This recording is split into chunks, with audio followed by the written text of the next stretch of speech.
Bienvenue dans notre exploration de la nutrition végétale. Aujourd'hui, nous allons nous concentrer sur les macronutriments essentiels pour les plantes, l'azote, le phosphore et le potassium. Chacun de ces éléments joue un rôle crucial dans la santé et la croissance des plantes. L'azote est indispensable pour la formation des protéines, des enzymes et de la chlorophylle, essentiels à la photosynthèse. Les plantes absorbent l'azote sous forme de nitrate ou d'ammonium.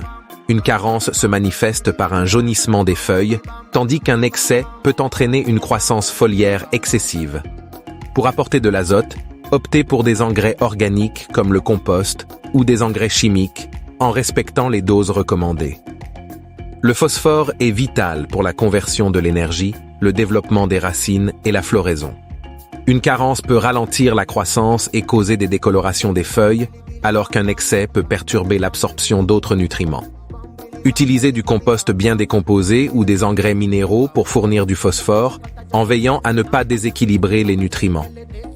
Le potassium régule l'eau, la synthèse des protéines et renforce la résistance aux maladies.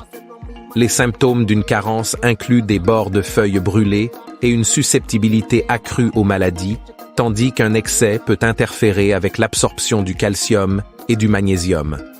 Les cendres de bois ou le sulfate de potassium sont d'excellentes sources de potassium. En résumé, l'azote, le phosphore et le potassium sont les piliers de la nutrition végétale.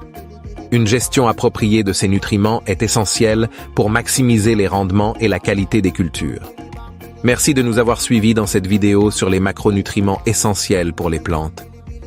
Ces éléments sont vitaux pour la santé et la croissance de vos cultures.